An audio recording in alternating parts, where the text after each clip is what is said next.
Amém. Evangelho de Mateus, capítulo 16, verso 13 diz: Indo Jesus para os lados de Cesareia de Filipe, perguntou a seus discípulos: Quem diz o povo ser o Filho do Homem? E eles responderam: Uns dizem João Batista, outros Elias, e outros Jeremias ou algum dos profetas. Mas vós, continuou ele, quem dizeis que eu sou? Respondendo, Simão Pedro disse: Tu és o Cristo, o Filho do Deus vivo. Então Jesus lhe afirmou: Bem-aventurado és, Simão Barjonas, porque não foi carne e sangue que te revelaram, mas meu Pai que está nos céus.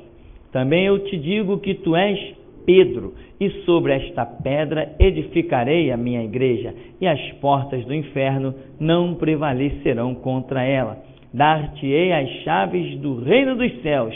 O que ligares na terra terá sido ligado nos céus, e o que desligares na terra terá sido desligado no céu. Então advertiu os discípulos de que a ninguém dissessem ser ele o Cristo. Amém? Podeis sentar. Irmãos, Jesus estava procurando uma reforma. Amém? Jesus estava procurando uma reforma. Por que ele estava procurando uma reforma? Porque o precursor de Jesus, quem era ele? João Batista.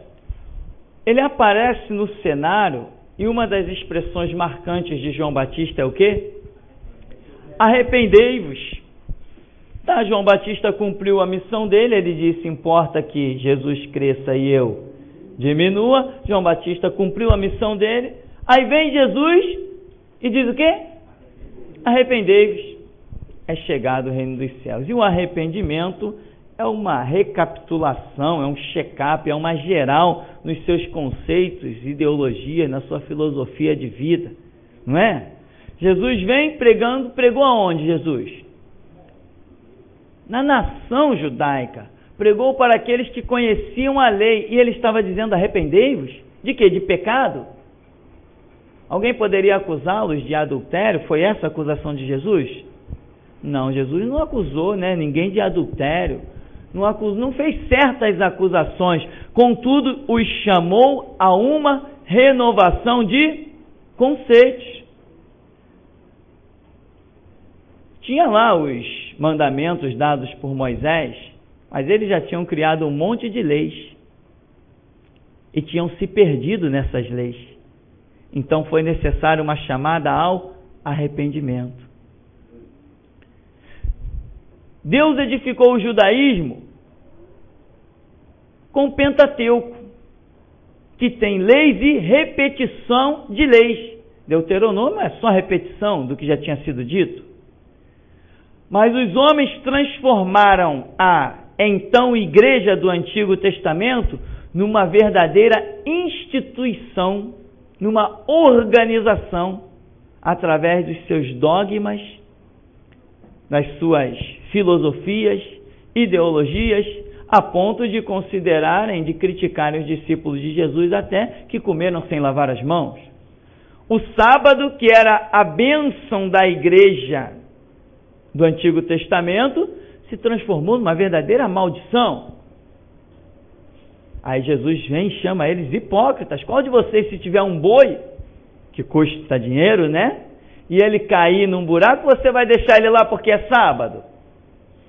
Então, quer dizer, o fator instituição, organização, estava acima do fator espiritual, do fator igreja. Não tinha esse nome no Antigo Testamento, era sinagoga. Jesus vem chamar de igreja no Novo Testamento, porque a palavra igreja, do grego, segundo alguns estudiosos, significa chamados para fora. E não é só chamados para fora de um mundo de pecado, mas chamados para fora até mesmo do judaísmo, naquele sistema, porque é isso que Paulo deixa muito claro em Gálatas. Se você ler o livro de Gálatas, você vai chegar a essa conclusão maravilhosa de que Paulo está colocando um muro terrível e dizendo, olha, tudo que é do judaísmo não passa para cá. É isso que Paulo está fazendo no livro de Gálatas. Ele está demonstrando, depois ele escreve Hebreus e vai dizer, há controvérsias, porém eu creio que foi Paulo. Escreve Hebreus e ele deixa muito claro que a antiga aliança foi tremenda e maravilhosa com Moisés, mas a nova aliança é infinitamente superior à antiga, na pessoa do Senhor Jesus. Então, qual o chamado de Deus às nossas vidas? Sempre é uma reforma. E o que é reformar alguma coisa? É restaurar. Amém? Só que tem aquela restauração que ela vai sendo feita degrau por degrau, mas chega uma época na história que nós estamos vendo através das dispensações, em que a restauração se torna assim uma necessidade generalizada e emergencial. E este é o tempo que estamos vivendo. E sempre que falamos de restauração, lembramos de um homem que Deus levantou para restaurar a sua igreja. Quem foi este homem? 1517. Martim Lutero. Os livros chamam de Martinho Lutero. Um monge alemão. Não era qualquer um. Como qualquer um? Deixa eu me explicar melhor, senão você pode se sentir ofendido por eu dizer qualquer um. Mas a verdade é que Deus chama pessoas, meu irmão, com visão de águia. Se você tem essa visão, há um chamado na sua vida. Porque a Escritura diz que o Senhor quer te colocar por cabeça e não. Então Deus só chama a gente no nível. Ele mesmo vai trabalhar para você chegar lá, mas você tem que chegar. Se você não chegar, ele cancela o projeto no meio. Nós vemos isso. Saul que o diga. Amém? Então, há um projeto de Deus. Quem foi Martinho Lutero? Um estudante de direito.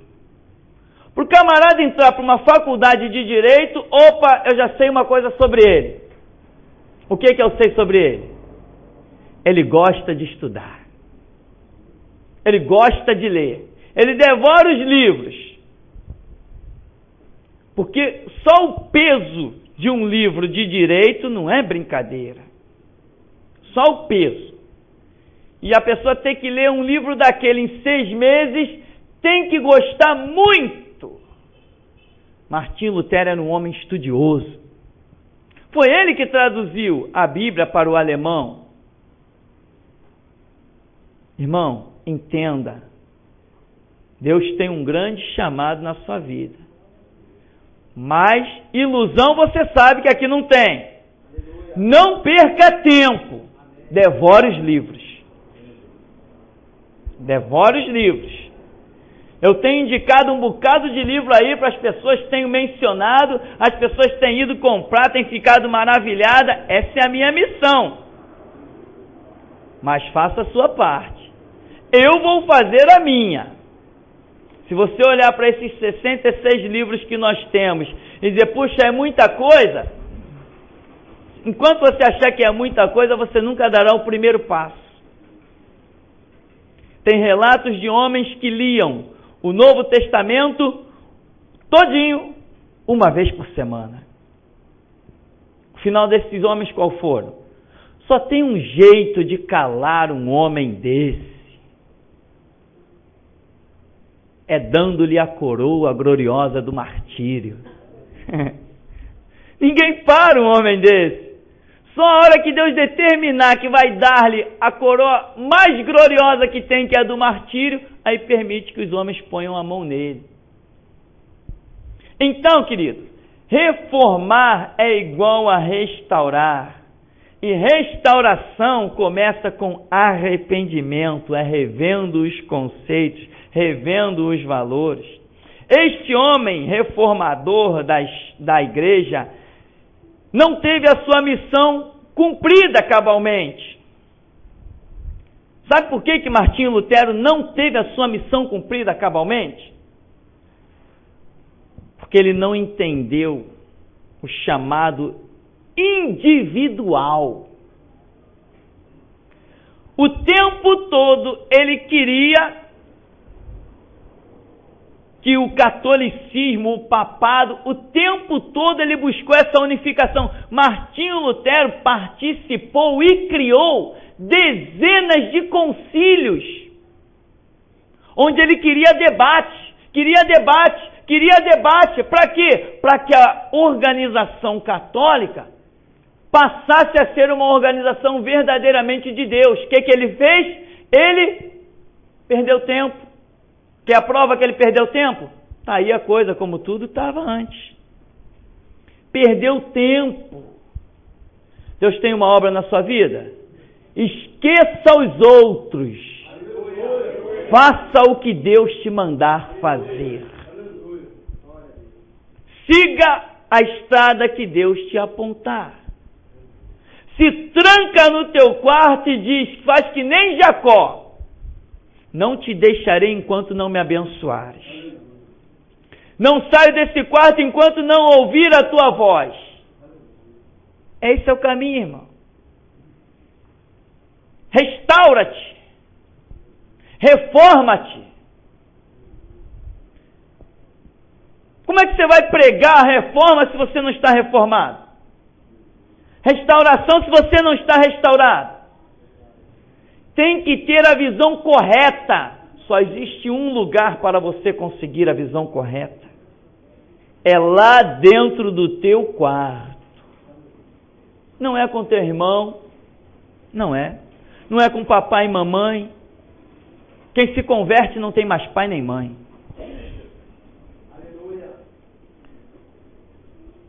Lá na intimidade do teu quarto.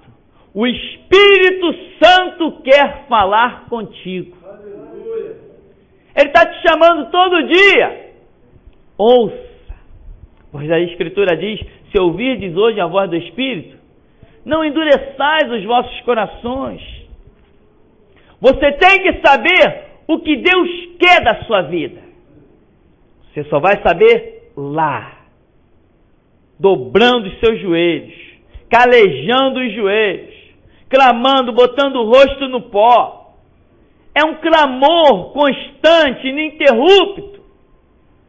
Não leve uma vida de organização eclesiástica.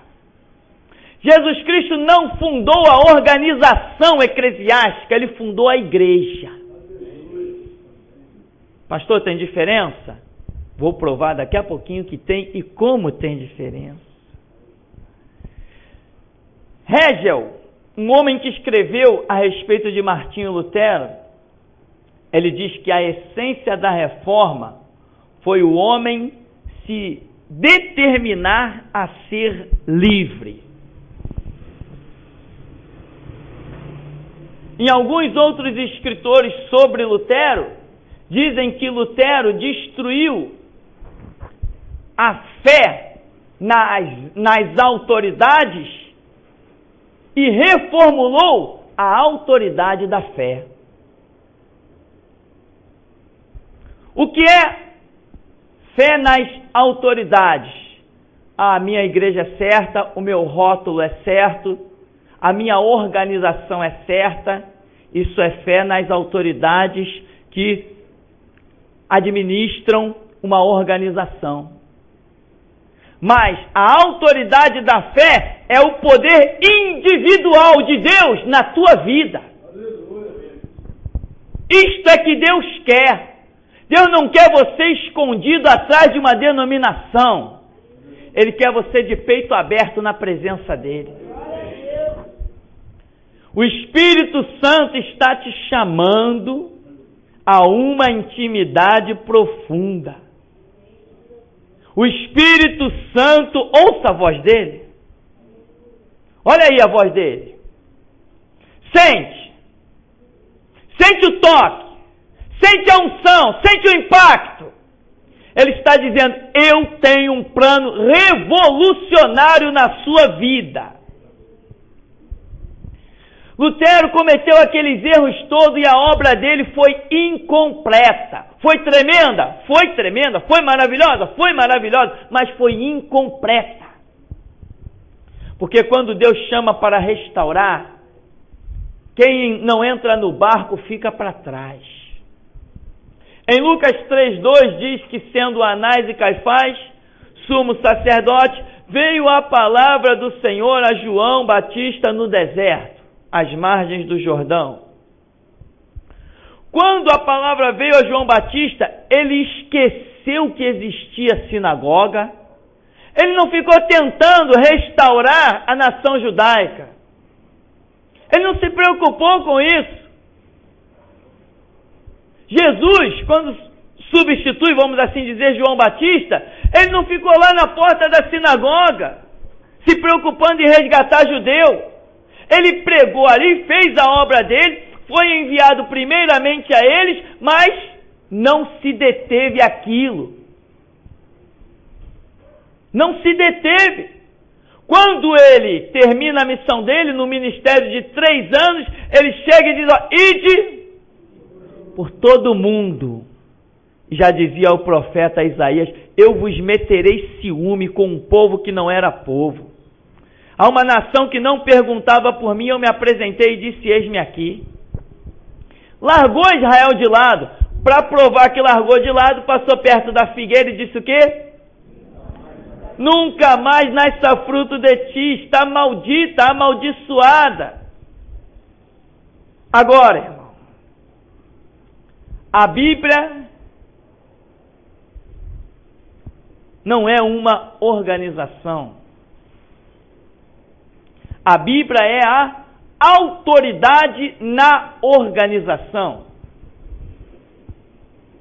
Portanto, a sua vida tem que estar além de uma organização. Quando você diz, eu sou evangélico, você joga por terra qualquer denominação. Qualquer barreira denominacional cai por terra quando você diz, eu sou evangélico. Eu sirvo ao Evangelho, e se sirvo ao Evangelho, sirvo a um Deus vivo e poderoso, que não se detém em 4 paredes, que não se limita debaixo de um teto, que não está limitado a homem algum, nem organização, nem fachada alguma.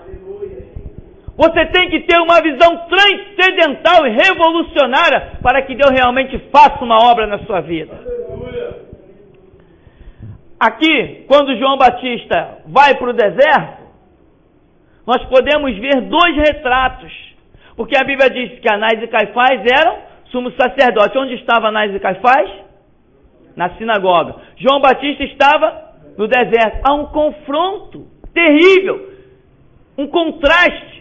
João Batista num lado, sinagoga do outro. Aqueles que olhavam um Deus limitado a uma organização estavam aonde? Na sinagoga. Mas aqueles que enxergavam um Deus pessoal em espírito e em verdade, estavam lá às margens do Jordão sendo batizados por João Batista. Meu irmão, você quer realmente o espírito da reforma, o espírito da restauração sobre a tua vida? Tem que cair por terra todos os conceitos. Sabe onde está a igreja? Aonde você pisar, ali tem uma igreja. Se você está na rua, ali tem uma igreja, é ali que a salvação será proclamada. Aonde você passar numa praça, é ali que os demônios serão expulsos. É ali que os enfermos serão curados. Aonde você estiver, ali está o Espírito Santo de Deus, ali está Jesus Cristo, ali está o Pai, ali está a glória de Deus sobre a sua vida. Isto é restauração, compreensão, conhecereis a verdade vos libertará. De quê? Desses conceitos todos. Essas filosofias vãs, baratas, inúteis. Aqui quando nós lemos que Pedro diz, tu és o Cristo, o Filho do Deus vivo. Jesus falou, bem-aventurado és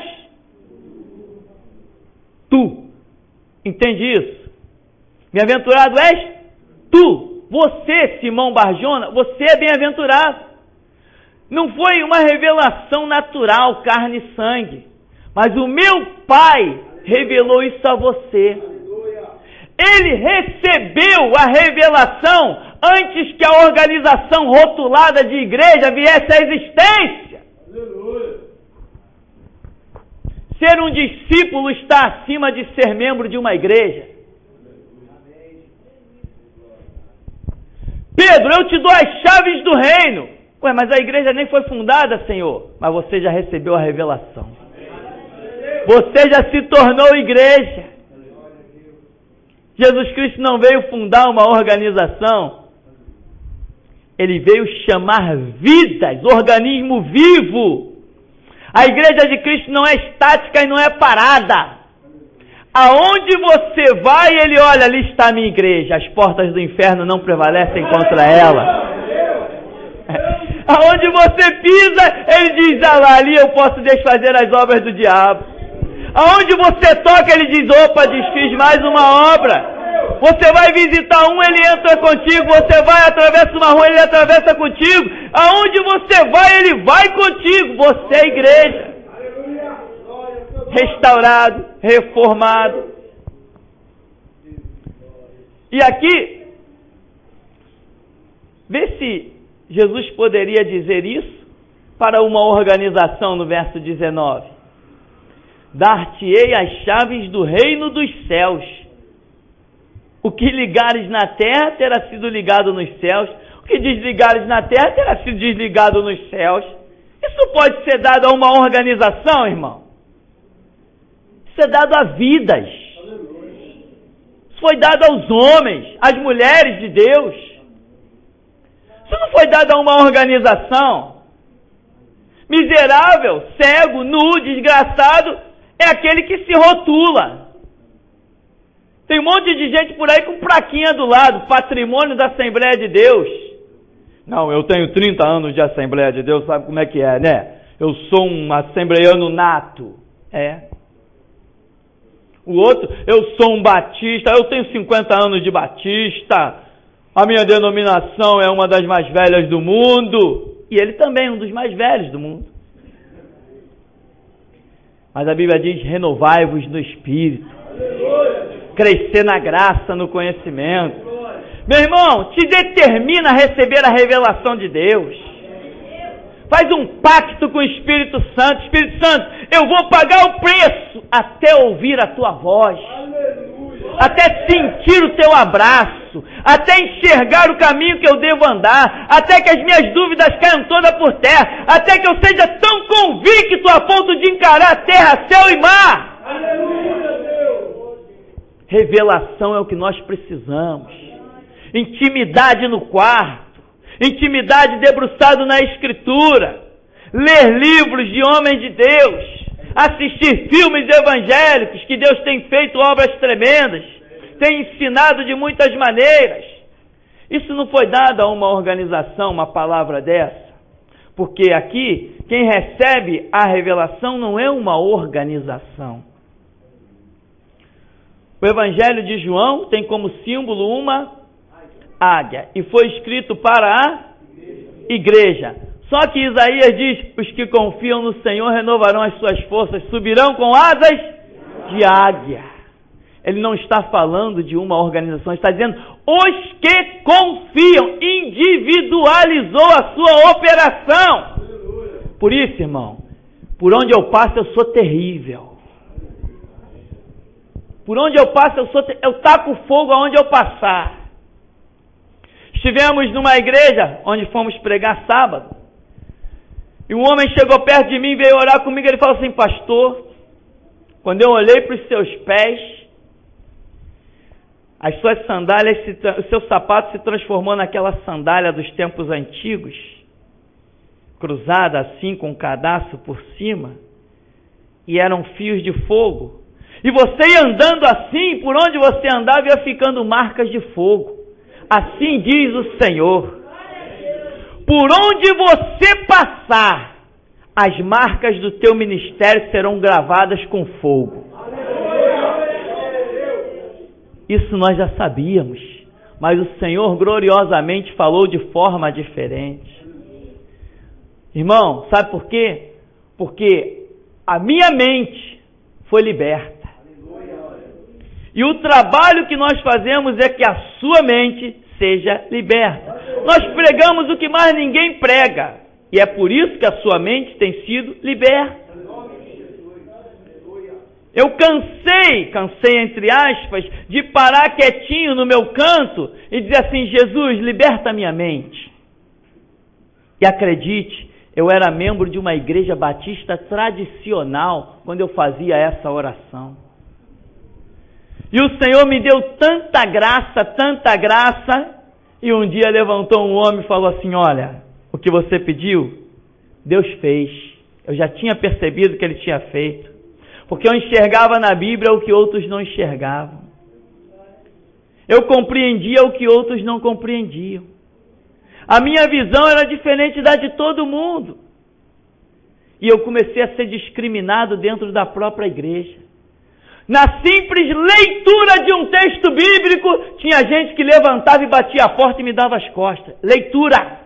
Sabe por quê? Porque eu lia com a graça e interpretação do Espírito Santo de Deus. Na simples leitura, tinha gente que levantava e dava as costas e batia a porta. Entende, irmão? É assim que Deus quer fazer da sua vida, algo diferente. Ele quer te dar as chaves do reino. Ele quer te chamar para restaurar, para reformar. Deus está procurando reformadores. Essa autoridade foi dada a quem? Eu te pergunto, se entrar um endemoninhado por essas portas aí, e ali sentar no banco, ele vai ficar liberto? Só porque entrou e sentou? Não. Ele precisa ouvir a palavra para crer nessa palavra. Dependendo da situação, alguém pode se aproximar, orar e expulsar o demônio que está naquela vida. Mas alguém simplesmente entraria neste lugar e alcançaria uma libertação só pelo fato de lá fora estar escrito Igreja Geração Jesus Cristo? Não. Então o poder não foi dado a um nome. Foi dado a fé, a revelação que você recebe. Como Pedro recebeu, disse: tu és o Cristo, Filho do Deus vivo. Ele falou: opa, essa é a rocha que eu esperava. Sobre esta rocha eu edificarei a minha igreja e as portas do inferno não prevalecerão contra ela. Enquanto você declarar, Jesus falou: aquele que me negar diante dos homens, eu nego diante do meu Pai. Mas aquele que me confessar diante dos homens, eu o confessarei diante do meu Pai e dos seus santos anjos. Então, é mediante a sua declaração que Cristo se manifesta e te considera igreja. Não é uma organização estática que confessa Cristo. Quando o catolicismo parou de confessar Cristo, Deus ainda achou uma igreja chamada Martinho Lutero. Irmão, a grande pergunta: Deus achou você? Eu, quando estou orando, eu digo para Deus: Senhor, eu sei que tu me achaste. Não sei como o Senhor olhou para esse traste inútil, mas eu sei que o Senhor me achaste, que eu não posso negar. Eu sei de onde saí, eu sei o que eu era, eu sei o que eu sou. Eu sei que quando falo, os demônios saem correndo. E não fui eu que consegui isso, não foi a tua graça, a misericórdia. Eu sei que o Senhor me achou. Agora eu quero te achar. Entende, irmão? Deus te achou. Ache Ele agora. Acha Ele na intimidade do teu quarto. Acha Ele no exame da Escritura. Acha Ele no apostar a vida. Acha Ele na ousadia, na intrepidez. Acha Ele. Ele é o Cristo, Filho do Deus vivo. Acha Ele, irmão. Aquela velha filosofia maravilhosa que nós temos. Não venha na igreja para dizer o que você quer de Deus. Venha na igreja para perguntar: Senhor, o que tu queres de mim? Isto é que gera um verdadeiro cristão. Tome cuidado, irmão, para que você não espiritualize a organização ao invés de espiritualizar o homem. A organização pode até existir se o homem for espiritual e estiver na presença do Senhor. Deus conta com 4 paredes? Nada. Se você é igreja, Ele põe qualquer um no teu caminho para você fazer uma oração, dar um toque dos teus dedos, entregar uma palavra. Você é um reformador da igreja. Você é um restaurador de vidas. Deus está olhando para você, te chamando à intimidade, porque muitas pessoas estão espiritualizando a igreja instituição. Estão esquecendo que sem homem espiritual não há igreja. Não há igreja. E é por isso, irmão, que nós estamos aqui para restaurar a tua autoridade. Restaurar a tua visão. Entendeu? Nós queremos que você não se curve. Como Lutero, na sua bela parte que fez, não se curvou. Quando colocaram todos os seus escritos lá num lugar, e você nega isso aí? Ele falou assim: a menos que me convençam pela Escritura, não negarei. A menos que alguém, no bom senso, me prove que eu estou errado, não negarei. Você já deve ter recebido muitas propostas. Você já deve ter tido um pastor que tem dito para você: não espalhe esse CD não. E você tem dito: a menos que me provem que isso aqui está errado. Não divulgue esse estudo não. E você diz o quê? A menos que me provem que está errado. Você é um restaurador. Você tem um chamado glorioso na sua vida. Você está aqui para demonstrar que a Bíblia está acima de qualquer instituição. Amém? A Bíblia está acima de qualquer instituição, seja espiritual, seja qual for. A Bíblia está acima também de qualquer constituição. Amém? E é este o caminho da libertação da mente. Como já falamos, neste episódio vamos repetir. Quando a igreja é organizada, os homens recebem o Espírito de Deus para dominar o mundo, não podem se submeter a outra lei. Porque se você se submete a alguma lei, esta lei dominará sobre você. Amém?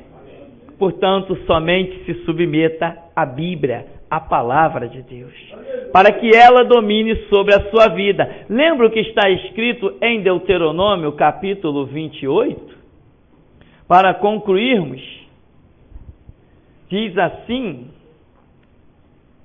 se atentamente ouvires a voz do Senhor, teu Deus, tendo cuidado de guardar todos os seus mandamentos que hoje te ordeno, o Senhor, teu Deus, te exaltará sobre o quê? Isso é sério demais. Tem libertação na tua mente, irmão? Está dizendo que Ele te exaltará sobre todas as nações da terra. Deus olha para você e te olha como uma nação, e você será superior a todas as outras nações. Se ouvirdes a voz do Senhor teu Deus, virão sobre ti e te alcançarão todas as bênçãos. Bendito serás na cidade, bendito no campo, bendito o fruto do teu ventre, o fruto da terra, o fruto dos animais, a cria das vacas, das tuas ovelhas, bendito o teu cesto, a tua amassadeira, bendito serás ao entrares, bendito ao saíres. O Senhor fará que sejam derrotados na tua presença os inimigos que se levantarem contra ti. Por um caminho sairão contra ti, mas por 7 caminhos fugirão da tua presença. O Senhor determinará que a bênção esteja nos teus celeiros e em tudo que colocares a mão, e te abençoará na terra que te dá o Senhor teu Deus. O Senhor te constituirá para si em povo santo, como te tem jurado, quando guardares os mandamentos do Senhor teu Deus e andares nos seus caminhos. É a esta lei que você tem que se submeter, os mandamentos do Senhor, para que todas essas bênçãos venham sobre ti. Isso é restauração da mente, irmão. Quando alguém disser assim, a lei, opa, já tenho a minha lei. E aí vai dizer, emprestarás a muita gente, mas não tomarás emprestado. O Senhor te porá por cabeça, não por cauda. Só estarás em cima, não de baixo, se obedeceres aos mandamentos de quem? Do Senhor teu Deus, que hoje te ordeno para os guardar e cumprir. 14. Não te desviarás de todas as palavras que hoje te ordeno, nem para a direita, nem para a esquerda, seguindo outros deuses para os servires. Então, querido, aí está a promessa gloriosa na vida daqueles que foram restaurados pela palavra do Senhor. Não se deixe iludir com as aparências de bondade que esse mundo tem. Bondade você só encontra nos mandamentos do Senhor. O resto, Jesus disse que o mundo... Como é que tem pessoas dizendo que tem coisa boa no mundo? Mas a Bíblia diz que o mundo jaz no maligno. Que coisas boas são essas que tem no mundo? Não das organizações do mundo. Não tem nada bom lá, porque Jesus Cristo disse que jaz no maligno. Mas dele, ele falou, se alguém crê em mim segundo a Escritura, rios de águas vivas fluirão do seu interior. Isso é que é o bom, amém? O Senhor nos abençoe em nome de Jesus.